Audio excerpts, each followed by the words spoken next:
E Pondé, o Steven Pinker, aquele psicólogo de Harvard, autor do famoso A Tábula Rasa, publicou em abril no Boston Globe um manifesto em que ele critica a repressão às diferenças de pensamento na universidade. Ele é de Harvard, como a gente lembrou, né?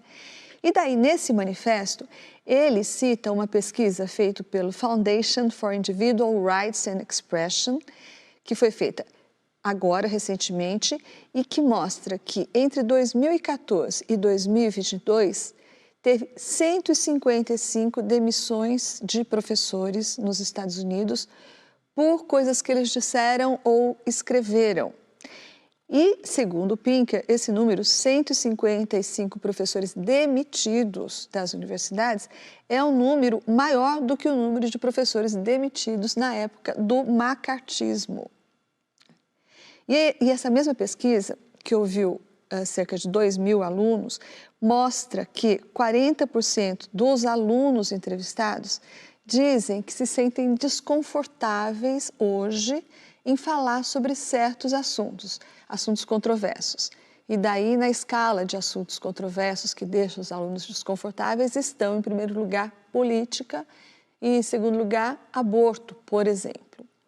Então, esse manifesto que o Pinker assinou foi um manifesto que resultou na criação de uma tal comissão pela liberdade de expressão em Harvard agora, né?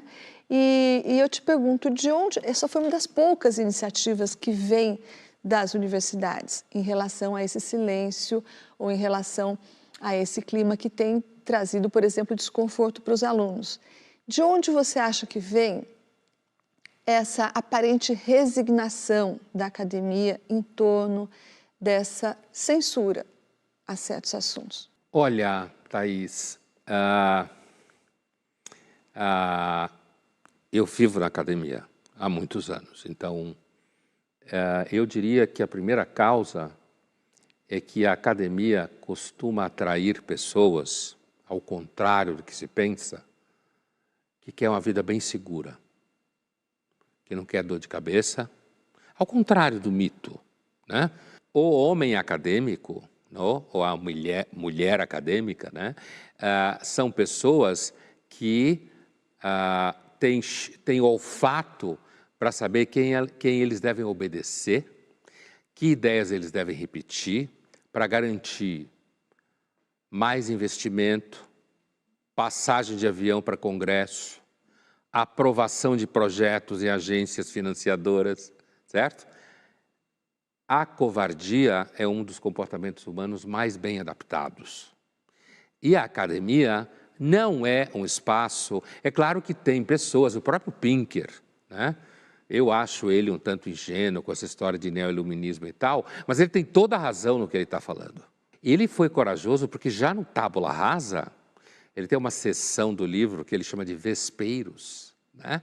Onde ele bate de frente com todo o discurso da radicalidade do construtivismo histórico e social, inclusive no debate de gênero, que é um dos temas proibidos à universidade.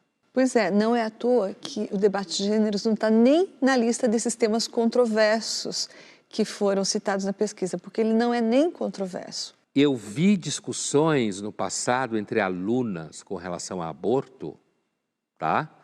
E quando alguém se colocava contra o aborto, se colocar a favor do aborto é a ideia que se assume que você tem se você é inteligente, se você é legal. Se você se coloca contra o aborto, evidentemente é porque você é religioso, você está submetido a uma doutrina católica, ou seja lá qual for, né? Você é contra a saúde pública, você é contra a liberdade da mulher com relação ao próprio sexo, sua prática sexual. Isso é uma discussão. Mas você sabe, Thaís, a minha impressão é que esse processo, e aí eu vejo a ingenuidade do Pinker, apesar de entender o seu argumento, dele, né, de que o dissenso gera conhecimento, e Eu não tenho dúvida que algum grau gera, mas o que eu desconfio dele é que eu acho que as pessoas não gostam de dissenso. Não acredito nessa história que gosta de dissenso. Mas a gente vê a ingenuidade, uma certa ingenuidade no argumento dele, porque a violência que se transformou os debates na universidade e na mídia, né? A violência se deve ao fato de que as consequências são cada vez maiores.